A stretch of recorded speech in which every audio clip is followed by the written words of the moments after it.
Assalamualaikum warahmatullahi wabarakatuh. Alhamdulillah wassalatu wassalamu ala Rasulillah wa ala alihi washabihi ajmain. Rabbi shrah li sadri wa yassir li amri wa hlul 'uqdatam min lisani yafqahu qawli. Alhamdulillah, pada malam yang berbahagia ini kita akan membahas tentang malam Lailatul Qadar.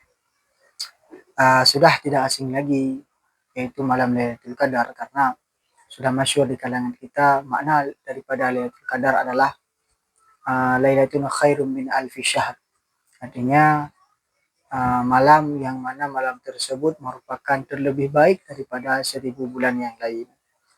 Maknanya apa? Maknanya beramal di malam Lailatul Qadar itu terlebih baik, terlebih afdal daripada beramal daripada 1000 bulan yang lain. Makna afdal di sini adalah aksarun minas sawab, terlebih banyak daripada pahala, ataupun aksarun minal ujur, lebih banyak daripada balasan kebaikan. Nah, untuk itu kita harus mengetahui bagaimana untuk kita mendapatkan malam Lailatul Qadar tersebut. Artinya kapan terjadinya Lailatul Qadar. Nah, untuk waktu yang jelas secara detail itu tidak ada makna, tidak ada ulama yang menggambarkan secara detail, secara terperinci itu tidak ada. Imam Syafi'i cenderung malam Lailatul Qadar tersebut pada malam 10 yang akhir daripada malam-malam Ramadan.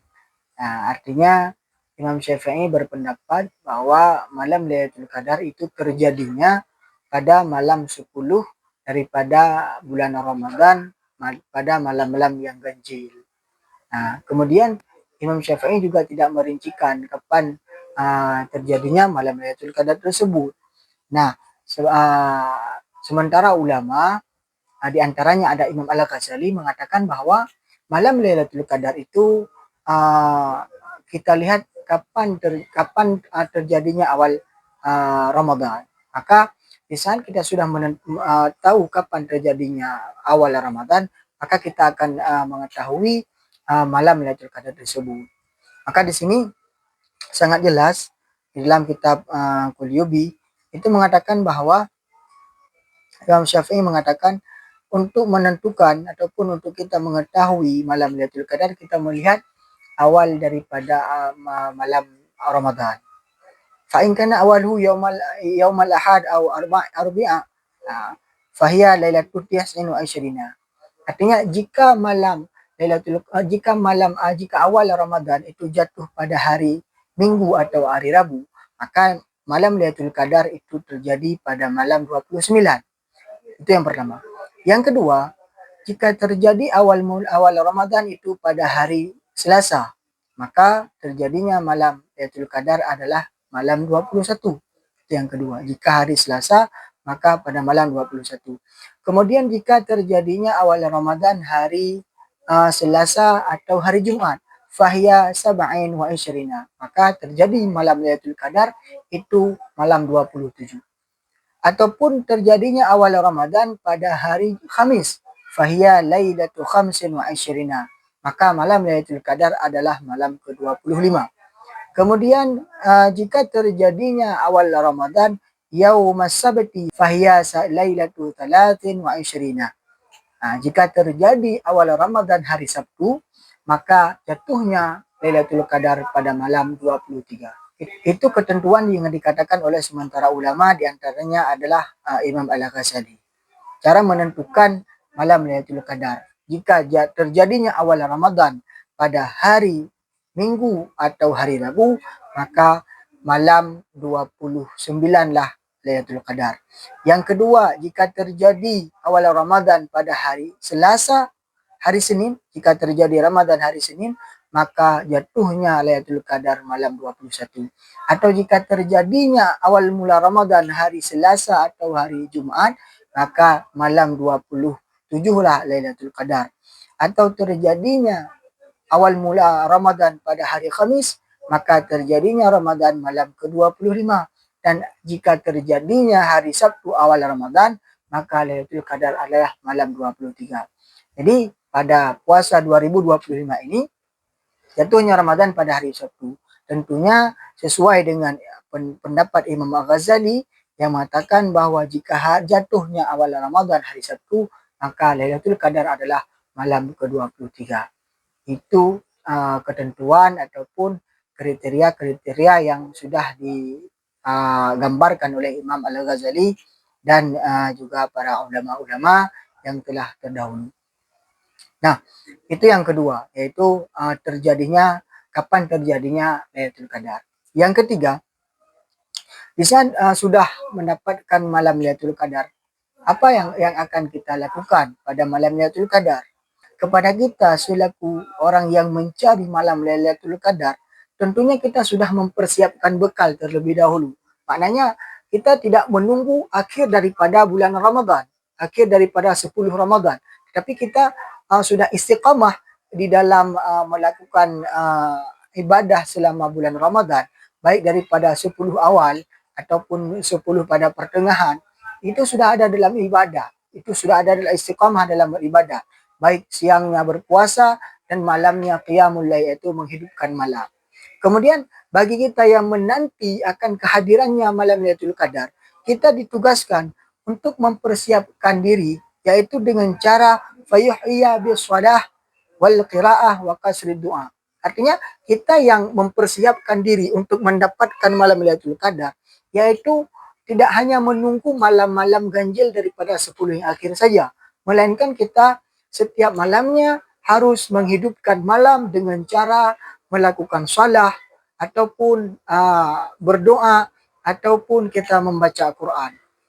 Inilah tiga tugas kita selama di malam-malam ganjil tersebut ataupun selama di akhir bulan Ramadan. Inilah tugas kita selaku orang yang menghidupkan malam, orang yang qiyamul lail. Ya, tidak hanya menunggu malam Lailatul Qadar saja, tetapi memang adanya ibadat, baik itu salat, mengerjakan salat wajib, yaitu salat berjamaah, salat tarawih, ataupun mengqada salat. Kemudian membaca qiraat, membaca Quran, ataupun aksir doa, itu memperbanyak doa. Ataupun banyak cara-cara yang lain yang tergolong dalam perbuatan ibadat, perbuatan yang diridhai oleh Allah Subhanahu wa taala. Tetapi dianjurkan kepada kita untuk membaca Al-Quran. Kenapa? Karena malam Lailatul Qadar adalah malam di mana diturunkan Al-Quran dari Lauh Mahfud kepada Baitul Izzah, yaitu langit bumi. Nah, itu terjadinya penurunan Al-Quran dari Lauh Mahfud kepada Baitul Izzah, yaitu langit bumi, itu terjadi pada malam Qadar.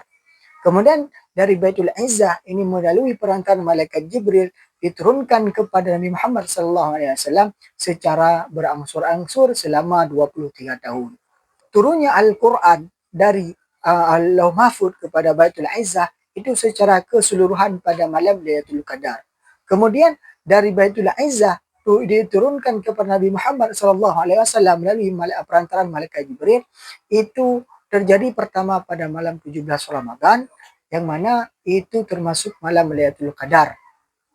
Ya, pada 17 Ramadan yang diturunkan secara berangsur-angsur yang lamanya sebanyak 23 tahun. Ya. Kemudian itulah mengapa kita dianjurkan untuk memperbanyak membaca Al-Quran. Karena memang di malam Lailatul Qadar tersebut adalah malam di mana diturunkannya Al-Quran. Untuk memuliakannya Al-Quran, kita dengan cara membacanya Al-Quran. Jangan sampai Al-Quran itu terasa asing di pendengaran kita. Di saat ada orang yang sedang membaca Al-Quran, kita tidak tahu bahwa itu yang dibaca adalah Al-Quran. Itu jangan sampai terjadi pada diri kita orang mukmin. Itu menjadi hal yang paling miris jika itu terjadi bagi kita orang mukmin yang beriman, yang katanya memang cinta kepada Rasulullah, cinta kepada Allah Subhanahu wa taala. Kemudian di sini juga dikatakan bahwa ada satu faedah mengatakan bahwa Lailatul Qadri min khasa'is hadhil ummah. Lailatul Qadar ini merupakan khususnya daripada umat Nabi Muhammad SAW. Lailatul Qadar ini tidak dapat oleh umat-umat yang terdahulu, tetapi Lailatul Qadar ini hanya khususiat kepada umat Nabi Muhammad SAW.